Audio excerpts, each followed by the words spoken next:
Welcome back sa Pangkabuhayan TV. Sa video na to, pag-uusapan natin ang tungkol po sa paano magiging isang supplier ng load wallet sa mga traditional na mga smart retailers.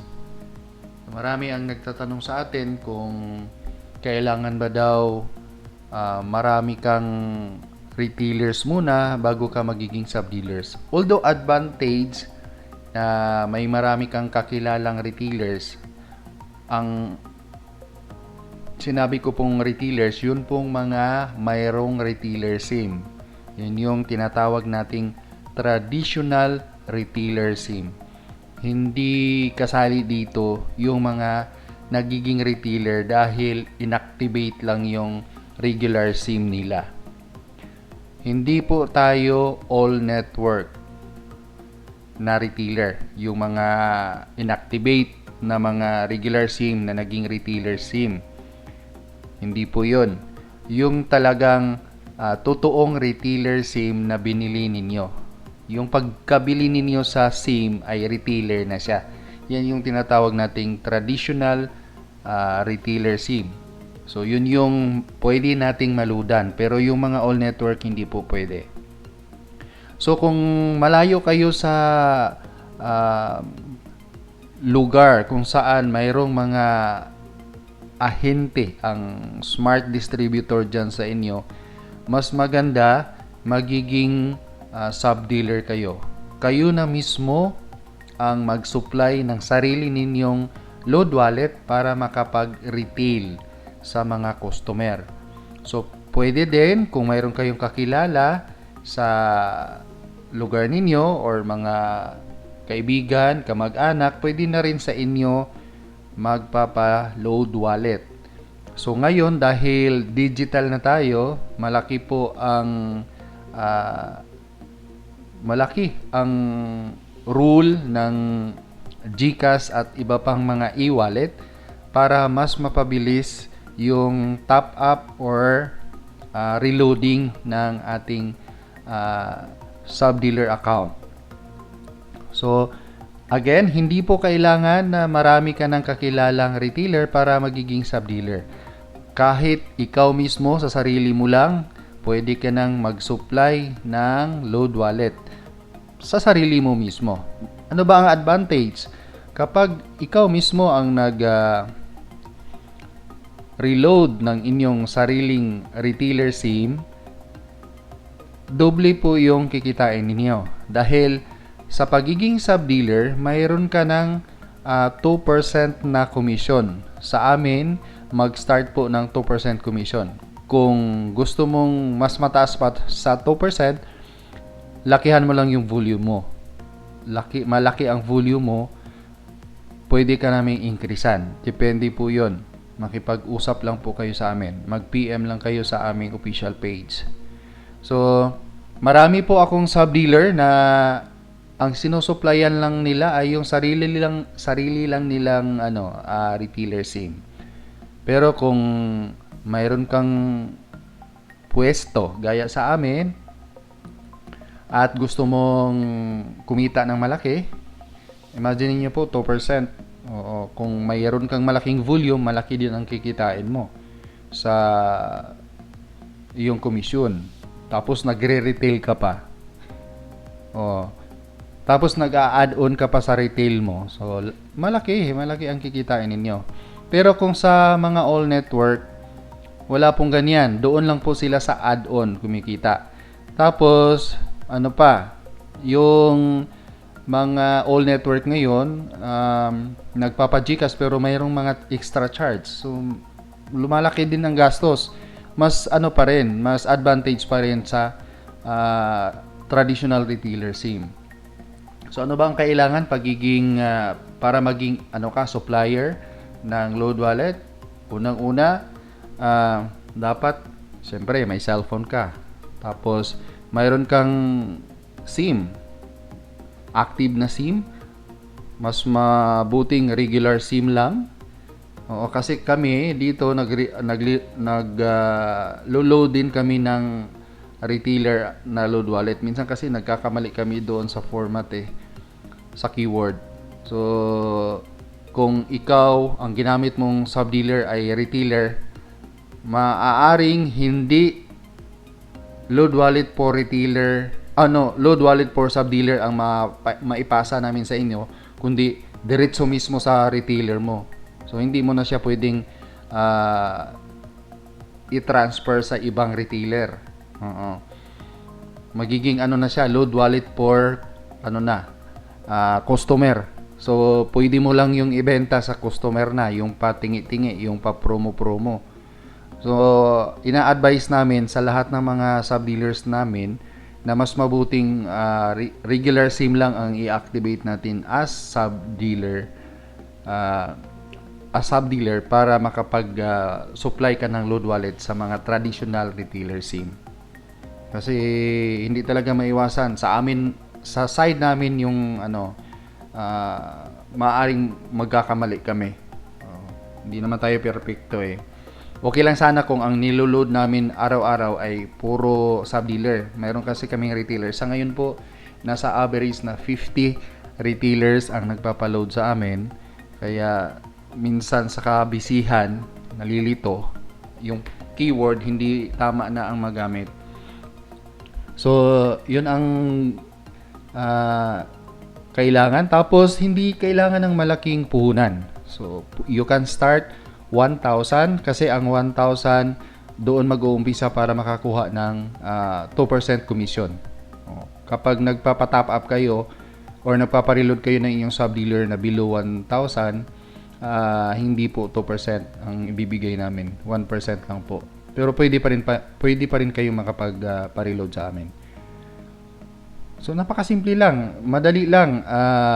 Kailangan lang talaga mayroon kang GCash para mas mabilis yung proseso. Kasi pag transfer nyo po sa amin ng payment tapos ipadala nyo po sa amin yung screenshot, agad mapapalitan po yun ng load wallet. Depende po sa dami ng nagpapaload. Hindi lang po kasi nung umpisa, konti lang po ang sub-dealer namin, pero ngayon po dumami ng dumami dahil marami po nangangailangan ng load.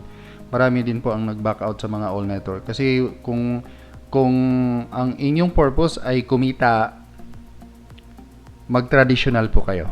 Matagal na po akong nag-traditional e-loading since 2005. Oo. Kahit na nung hindi pa available yung smart load, card lang muna. So, yun ang negosyo ko. So, from now on, nakita ko talaga na mas advantage yung traditional kaysa doon sa all network. Ang all network, kikita ka kapag magaling kang mang-recruit. Yes, magaling kang mang-recruit. Doon ka lang kikita. Kasi may mga free activation, yun mga yun. Kikita ka na doon. Pero kung nagtutrouble nga ang traditional retailer na direkta sa telco, how much more yung sa mga all network. Kaya never din akong nagtagal sa mga all network. So mga more than na siguro, mga 10 years na hindi na ako nag all network. Dati sinubukan ko 'yan pero wala. Hindi siya nagtagal. Kasi mayroon po kaming shop at kailangan mabilis po ang transaction. Hindi pwede na aabutin ng 30 minutes hindi pa dumating yung load ni customer. Kailangan siguro pinakamatagal na yung 2 minutes. Kung aabot man ng 5 minutes, wala na. Makakarinig ka na ng hindi maganda sa customer. So, mabilisan. Sa traditional lang yan pwede gawin.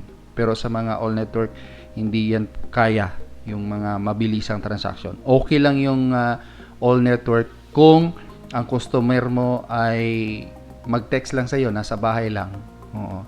Sa amin kasi, ang pinakamarami naming customer ay walk-in. Walk-in sila. Bali, dumadaan lang.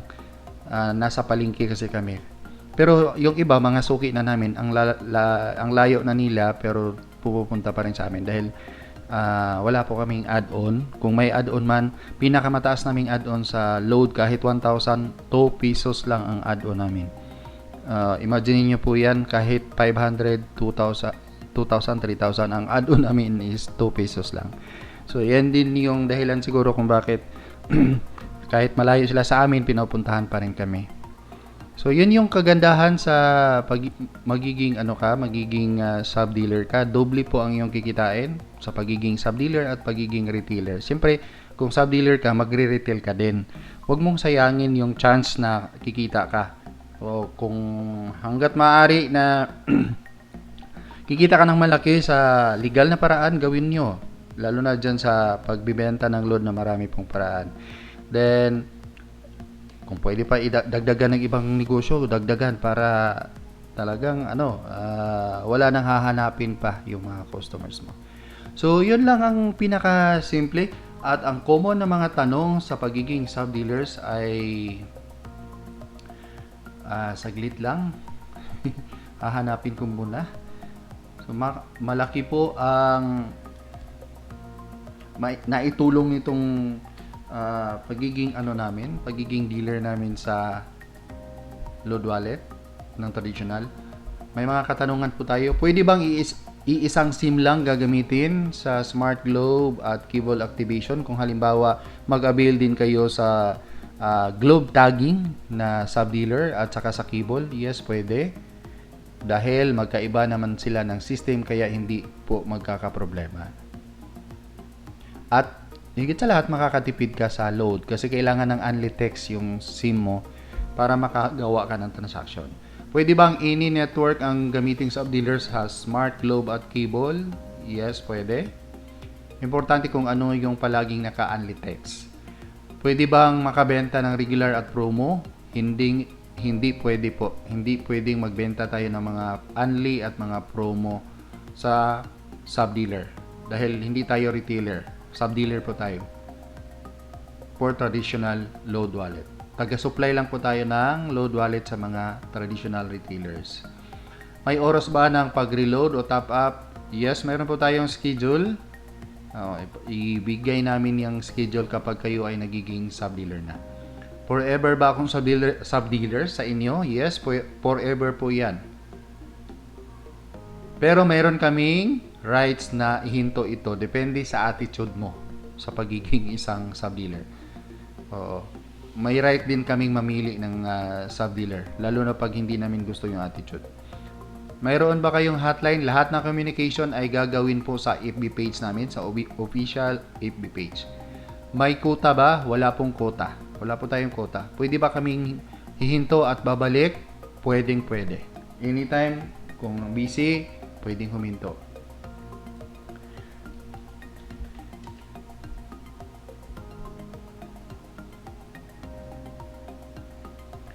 Saan pa yung ibang mga katanungan? Mayroon pang natirang katanungan? Saglit lang ha, hanapin ko lang. Hindi ko kasi na pa. Common.